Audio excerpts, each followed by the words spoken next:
밝게 웃는 실버세대 챙겨보는 실버TV입니다. 여러분의 귀한 구독과 좋아요 감사드립니다. 그리고 알람 설정까지 해주신다면 더욱더 감사드립니다. 제 영상 자주 봐주시는 여러분들께서는 제가 미국에서 유학했었다는 사실을 아실 겁니다.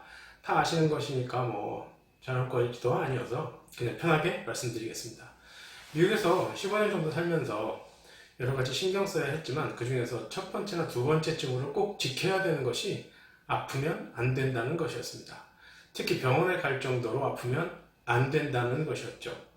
아프더라도 약국에서 구입하는 약으로 해결할 정도만큼만 아프자는 것이었죠. 왜냐하면 다 알다시피 미국의 살인적인 의료 비용 때문입니다. 농담 반 진담 반으로 이런 말도 있었어요. 응급실 2번만 가면 파산한다고. 제가 챙실TV 통해서 항상 말씀드리지만 미국은 대표적인 자본주의 국가입니다.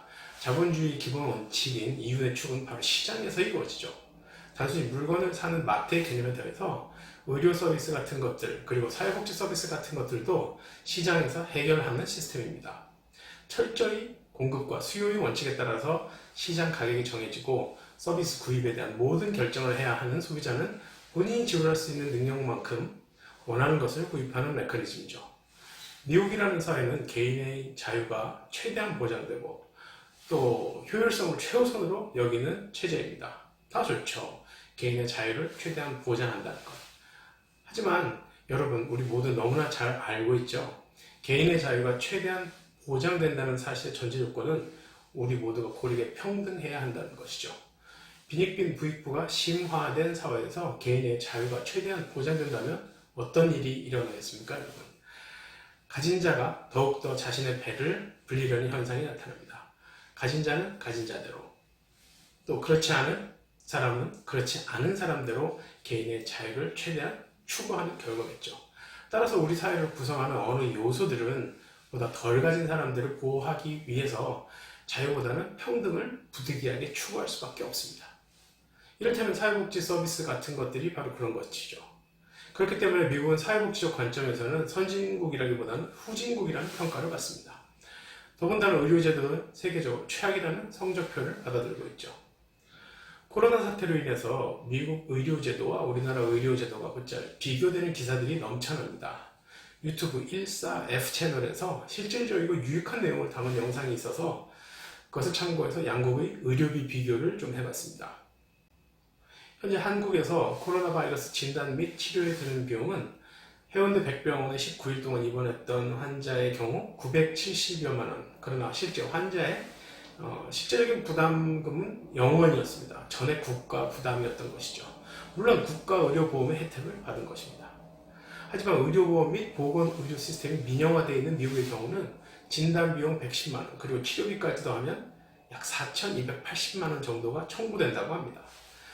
이 경우는 보험이 없는 경우인데 의료보험이 민영화되어 있기 때문에 개인이 보험을 사지 않으면 보험이 없는 것이죠. 이렇게 의료보험이 없는 인구가 전체 인구의 약 9%, 약 2,700만 명 정도 된다고 합니다. 그러니까 이 사실만 놓고 미루어 짐작한다면 미국 인구의 10명 중 1명은 코로나 바이러스에 걸리게 된다면 적어도 10년간 그 의료비를 갚아야 하는 운명에 처한 것이죠. 피땀 흘려서 열심히 일해서 본인 있는 세금으로 일 안 하고 게을러서 가난하게 사는 사람들에게 무상으로 사회복지를 실행한다고 해서 사회복지를 매우 부정적인 시각으로 보시는 분들이 간혹 계십니다. 물론 그런 논리가 아주 틀린 것은 아니죠. 실제로 그럴 가능성도 있다고 보는 것이 맞을 수도 있습니다. 하지만 그 확률은 아주 지극히 일부분일 것입니다. 실질적으로는 현대산업사회에 부정하는 집단, 즉 사회로부터 소외된 계층이 맞닥뜨린 환경적인 요인은 여러분들이 상상할 수 없을 정도로 매우 복잡합니다. 아무리 일하고 싶어도 일자리가 없고 아무리 돈을 벌고 싶어도 사회 구조적인 문제로 취업이 안 된다면 어떻게 이해하시겠습니까? 또 일하다가 다쳐서 신체적으로 일을 못하게 될 상황이라면요. 불행히도 자본주의가 발달하면 발달할수록 사회 부적응 집단은 점점 더 커지기 마련이죠. 이럴 경우에 그 소외 집단이 버텨나갈 수 있는 힘을 주는 것이 바로 평등의 철학에 기반한 사회복지 제도인 것입니다. 특히 몸이 아픈 경우 돈이 없어서 치료를 받지 못해서 더 큰 불행에 빠질 수밖에 없다면 여러분은 어쩌시겠습니까? 몸이 아픈 것도 서러운데 돈이 없거나 부족해서 치료를 받을 수가 없는 경우 상상해 보시겠습니까? 그런 말도 안 되는 일들이 현재 미국에서 벌어지고 있는 것입니다. 다행히 우리나라는 국가적 차원에서 의료보험 제도가 탄탄히 운용되어 오고 있어서 온 국민이 그 혜택을 입고 있습니다. 이번 코로나 바이러스 사태의 그 엄청난 위력을 온 국민이 그리고 온 세계인들이 목격하고 실감하고 있는 것입니다. 그런데 말입니다, 여러분. 몇 해 전에 제주도에 영리병원을 설립한다는 이상한 소문이 돌더니 결국 병원 건물이 지어지고 의료진들이 고용돼서 병원 개원만을 기다리다가 바로 개원 직전에 허가가 취소되었습니다. 결론부터 말씀드리자면 제주 영리병원 설립은 절대 안 되는 것입니다. 왜냐하면 영리병원이 허가가 되고 개원된다면 우리나라의 자유시장 경제에 의존하는 미국식 의료 서비스와 의료 서비스의 질을 보장할 수 없는 유럽의 의료 제도가 동시에 공존하게 되는 것입니다. 그렇게 되면 자유와 평등이 공존하게 돼서 이렇게 평화롭게 지낼 수 있을까요? 그건 절대 아닙니다.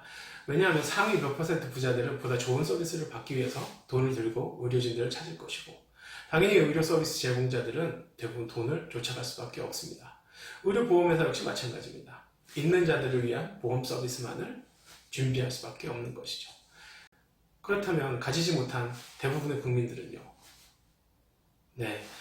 생각하기도 싫은 아주 비극적인 상황이 머릿속에 맴도네요. 현재 우리는 미국의 시스템도 유럽의 시스템도 아닌 대한민국만의 시스템을 갖고 있습니다. 이번에 그 가공할 위력을 세상에 보냈습니다. 한국의 의료 서비스를 우리 국민이 믿지 못하면 안 되겠죠. 일부 공익에 대한 관심보다는 개인의 자유권을 지나치게 앞세우는 사람들의 잘못된 판단도 훌륭한 우리나라의 의료 체계가 망가지는 일은 없어야 할 것입니다. 여러분들 체계를 챙겨주면서 영리병원은 절대 반대한다.